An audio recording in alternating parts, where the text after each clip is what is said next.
उद्धव ठाकरे सरकार अब कभी भी गिर सकती है। शरद पवार उनकी बातों से यह इशारा हुआ है कि उन एनसीपी के नेताओं ने यह कहा है कि सचिन वजह जो इसका पूरा सूत्रधार है, जिसको एनआईए ने गिरफ्तार किया है, इसके खिलाफ पूरी कार्रवाई हो, इसमें हमारी कोई दखलंदाजी नहीं है। अब उद्धव सरकार से ये जैसे ही खुलासा इसका होगा मनसुख हिरेन की हत्या का और मुकेश अंबानी का, इसमें सरकार गिरा दी जाएगी और फिर नई सरकार महाराष्ट्र के अंदर एनसीपी और बीजेपी के साथ मिलकर बनेगी। नमस्कार, मैं हूं पवन त्यागी। मुकेश अंबानी के घर के बाहर मिली हुई गाड़ी अब उद्धव ठाकरे के लिए मुसीबत बन सकती है और उद्धव ठाकरे सरकार अब कभी भी गिर सकती है। जी हां, ये और कोई नहीं, शिवसेना के साथ अलायंस में जो एनसीपी है उसके जो हेड हैं शरद पवार, उनकी बातों से ये इशारा हुआ है और मुंबई के अंदर एक हाई लेवल मीटिंग हुई है जिसमें एनसीपी के सभी नेता शामिल हुए हैं।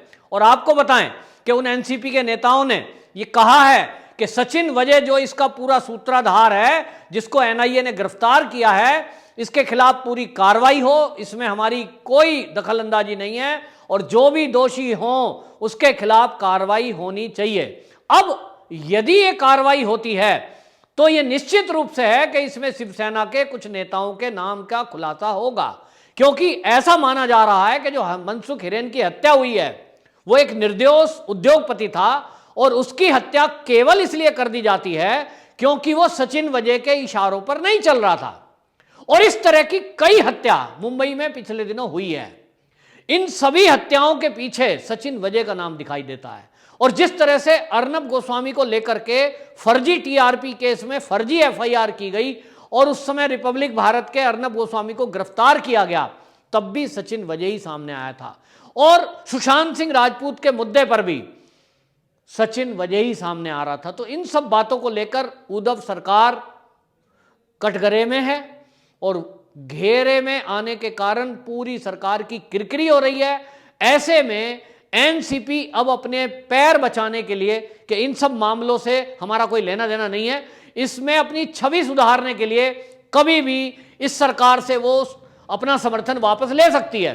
क्योंकि अब आप देखिए कि जिस तरह के कारनामे उद्धव सरकार में हो रहे हैं, मुंबई के जो लोग हैं वो अब कमेंट कर रहे हैं, सोशल मीडिया इस बात से भरा पड़ा है। वो लोग कह रहे हैं कि बीजेपी ने बहुत अच्छा करा कि हम लोग सोच रहे थे कि जब ये सरकार चुन के आई थी और उद्धव ठाकरे ये कह रहे थे कि हम मुख्यमंत्री बन जाते हैं, थोड़े दिन बाद तुम बन जाना और हमारा मुख्यमंत्री होना चाहिए, तो लोग ये कह रहे हैं कि हमने सोचा बीजेपी ने बहुत गलती कर दी, बीजेपी को मान लेनी चाहिए थी ये वाली बात कि उद्धव ठाकरे को मुख्यमंत्री बना दें और अलायंस में बीजेपी मिलकर के सरकार चलाए।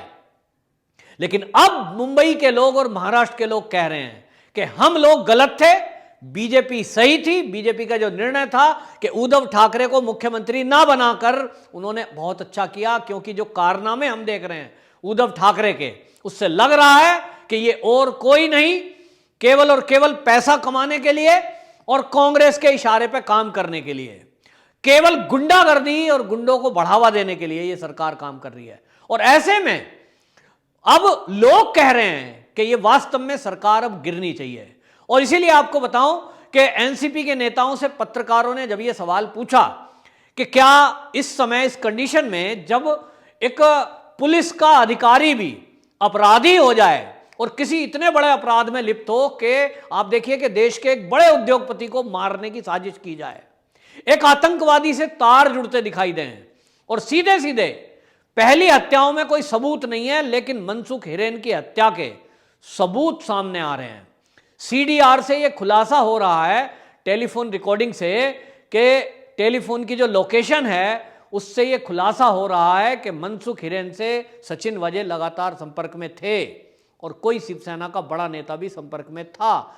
ऐसी कंडीशन में अगर यह आरोप सिद्ध होता है कि सचिन वजह ही मनसुख हिरेन का हत्यारा था, सचिन वजह ही वो व्यक्ति था जिसने गाड़ी मुकेश अंबानी के घर के बाहर विस्फोटक से लदी हुई थी और उसे पार्क किया, जिसका इशारा एनआईए कर भी रहा है कि सचिन वजह के उंगलियों के निशान उस स्कॉर्पियो गाड़ी से मिले हैं।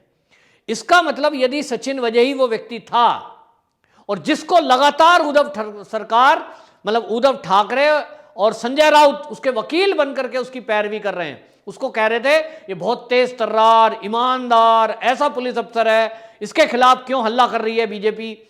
अगर ये सिद्ध होता है कि ये अपराधी है, तो ऐसे में कांग्रेस, एनसीपी, शिवसेना, तीनों दल महाराष्ट्र की जनता को शकल दिखाने लायक नहीं रहेंगे, क्योंकि उनके ऊपर पहले से ही पालघर के साधुओं की हत्या का पाप लगा हुआ है, सुशांत सिंह राजपूत की मौत का पाप लगा हुआ है, और अब कटघरे में है तो बहुत बड़े उद्योगपति की हत्या की साजिश का।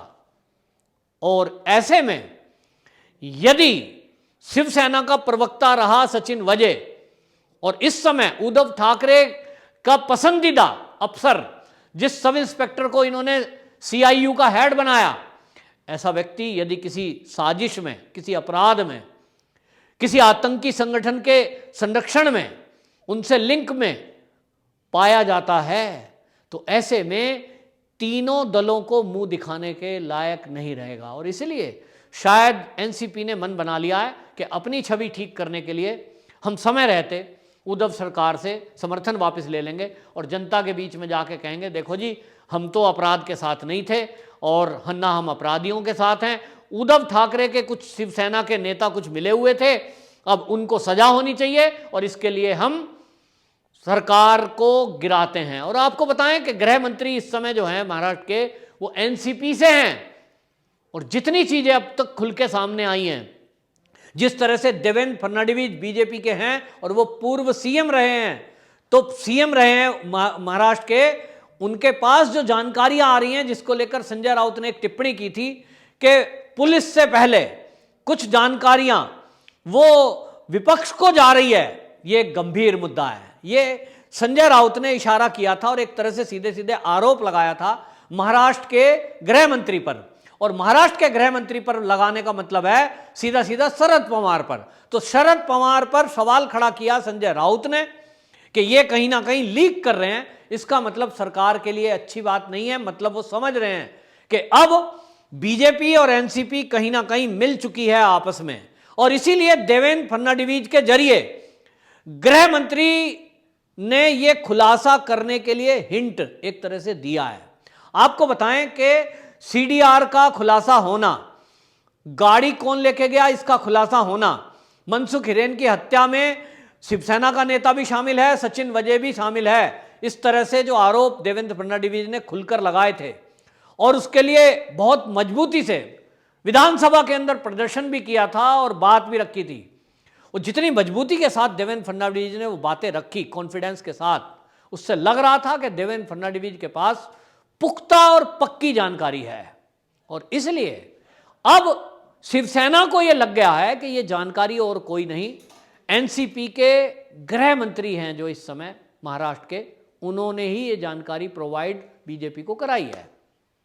अब जब ये खुलासा हो गया है, शिवसेना को ये पता लग गया है, तो अब ये तय है कि एक दूसरे में नोकझोंक हो रही है। और इसीलिए आपको बताएं, शरद पवार ने अपने नेताओं की एक मीटिंग बुलाई है, और कहने को तो वो मीटिंग रिव्यू मीटिंग है कि उसमें कहते हैं जी सब विधायकों को हमने बुलाया था, किसकी क्या समस्या है, किसकी कोई बात सरकार में नहीं सुनी जा रही है, वो सारा कुछ लब्बो लुबाब ये है कि सरकार को गिराने की तैयारी चल रही है। और अब नए आंकड़े, नए गठबंधन, नई बातों की ओर इशारा किया जा रहा है। और जहां तक हमें पुख्ता खबर मिल रही है हमारे सूत्रों से कि कुछ ही दिनों में अब उद्धव सरकार से ये जैसे ही खुलासा इसका होगा, मनसुख हिरेन की हत्या का और मुकेश अंबानी का, इसमें सरकार गिरा दी जाएगी और फिर नई सरकार महाराष्ट्र के अंदर एनसीपी और बीजेपी के साथ मिलकर बनेगी। तो आप देखेंगे अगले कुछ ही दिनों में देवेंद्र फडणवीस महाराष्ट्र के अगले सीएम के रूप में फिर से शपथ लेते हुए आपको दिखाई देंगे, क्योंकि एक दमदार विपक्ष का नेता देवेंद्र फडणवीस इसमें निकल के आया है। पूरे महाराष्ट्र में देवेंद्र फडणवीस की तारीफ हो रही है कि विपक्ष का नेता हो तो ऐसा मजबूत हो कि जो उसने बोला वही जानकारियां पुख्ता निकल रही हैं।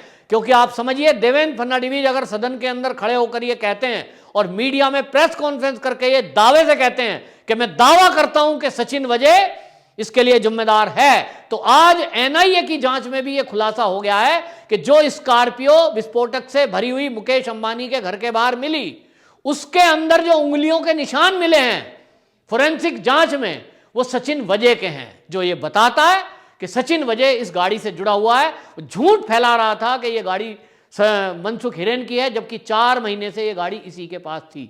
यह तक भी कहा जा रहा है कि इस गाड़ी को यूज यही करता था जो रिपब्लिक भारत के अर्नब गोस्वामी है, उनको गिरफ्तारी के समय भी यह गाड़ी इसी के पास, सचिन वजय के पास थी। अब इतना खुलासा हो चुका है तो पूरे महाराष्ट्र में किरकिरी शिवसेना की हो रही है। लेकिन अब सबसे रहस्य भी बना हुआ है कि वो कौन नेता हैं जो सचिन वजय के साथ मिलकर मुकेश अंबानी को डरा धमकाकर उससे हफ्ता वसूली की बात कर रहे थे या उसको मारने की हत्या कर रहे थे। इन चीजों का खुलासा होना अभी बाकी है। लेकिन मेरे ख्याल में जिस तरह की वर्किंग शिवसेना की और सचिन वजय की रही है, जिस तरह का गठजोड़ पुलिस और नेताओं का महाराष्ट्र के अंदर रहा है, सचिन वजय अच्छी तरह जानते हैं कि उनके मुंह खोलने का मतलब क्या होगा। और इसलिए आपको ध्यान होगा कि कुछ दिन पहले इसी सचिन वजय ने अपना एक स्टेटस डाला था और उस स्टेटस में लिखा था कि अब अंतिम समय अलविदा करने का, इस दुनिया को विदा करने का समय आ गया। यानी ऐसी लैंग्वेज बोली थी कि अब वो आत्महत्या करने वाले हैं। ये लैंग्वेज क्यों बोली थी? ये इनकी अपनी मुंबईया स्टाइल है। इसी स्टाइल में ये पुलिस और नेताओं का गठजोड़ काम कराता है। और यही लैंग्वेज आपको ध्यान होगा मनसुख हिरेन से भी एप्लीकेशन के जरिए कहलवाई गई थी, क्योंकि जो एप्लीकेशन मुख्यमंत्री उद्धव ठाकरे के नाम मनसुख हिरेन ने उसकी हत्या के पहले लिखी थी, मनोवैज्ञानिक बताते हैं कि कोई भी टेंशन में व्यक्ति जब हो, उसको प्रताड़ित किया जा रहा हो, थाने में बिठाया जा रहा हो, ऐसी घबराहट में इतनी लंबी चिट्ठी और इतने शांतिपूर्वक और सरल लहजे में कोई नहीं लिख सकता। इसका मतलब यह साफ है कि मनसुख हिरेन से जो लेटर मुख्यमंत्री उद्धव ठाकरे को लिखवाया गया, वो भी सचिन वजय ने लिखवाया था। वो लैंग्वेज सचिन वजय की थी, केवल भेजने वाला और सिग्नेचर वो केवल मनसुख हिरेन के कराए गए थे। यानी ये एक इनका लिखा लिखाया स्क्रिप्ट है कि किसी को मारना हो तो पहले उससे ऐसा लेटर लिखवाओ, ऐसा कुछ मैसेज कराओ जिससे लगे कि वो टेंशन में है और अब वो आत्महत्या करने वाला है। बाद में उसकी हत्या कर दो और हत्या को आत्महत्या सिद्ध कर दो, उसके वो प्रूफ दिखा करके देखो जी इसने तो चिट्ठी लिखी थी।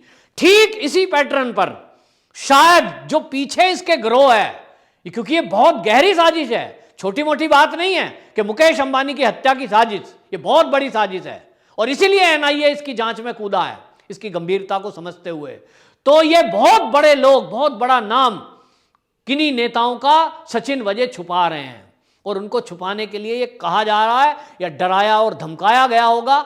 और इसीलिए सचिन वजय का ये कहना कि मैं अब अलविदा इस दुनिया को कहता हूं, ये शायद इशारा कर रहा है कि इसकी भी हत्या ना हो जाए। और इसीलिए एनआईए ने तुरंत गिरफ्तार किया और कोर्ट ने भी उसको अप्रूवल दिया। यदि ये एटीएस की पकड़ में होता सचिन वजय, तो संभावना है कि अन्य मौतों की तरह ये भी गई बीती बातें हो जाती और पता नहीं सचिन वजय का क्या होता। तो सचिन वजय को धन्यवाद बोलना चाहिए एनआईए का कि एनआईए के हाथों में कम से कम वो सुरक्षित है। और उसको चाहिए कि वो राज उगले, लेकिन राज उगलेगा तो सरकार जाएगी और सरकार तो जाना तय है। अब 1 दिन, 2 दिन या 4 दिन, जैसे ही राज खुलेगा आप देखना ये तुरंत सरकार गिरेगी। इसका इशारा एनसीपी प्रमुख की बैठक में निकल करके सामने आया है। तो जल्द ही सरकार महाराष्ट्र की गिरने वाली है और इस सरकार के गिरने के पीछे उद्धव ठाकरे की महत्वाकांक्षा और पुत्र मोह, ये 2 चीजें सामने निकल करके आ रही हैं। उन्हीं के कर्म उनको इस तरफ ले जा रहे हैं। वंदे मातरम।